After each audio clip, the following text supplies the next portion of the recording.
Pirmajā sestdienā Elejas Muižas parkā jau otro reizi norisināsies Jelgavas novada svētki. 6. jūlijā Transinform projekta ietveros saimniecībā Viesu Līči, kā telpisks objekts vēja būras formā tiks uzstādīts jaunais Jelgavas novada logo.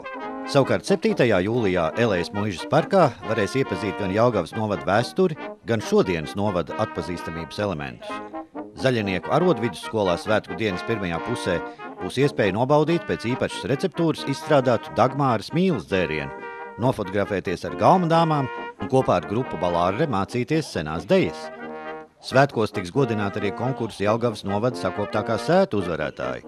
Līdz 18. klātesošos priecēs gan folkloristi, gan popmūzikas grupas un novada senioru kolektīvi, kā arī Latvijas Nacionālā teātra aktieri. Bet 21. piedaloties Latvijas Nacionālās operas orķestrim, solistiem un 700 zemgales koristu, sāksies koncertu uzvedums Vasaras saulgriežu mistērija. 7. jūlijā Jelgavas novada svētki.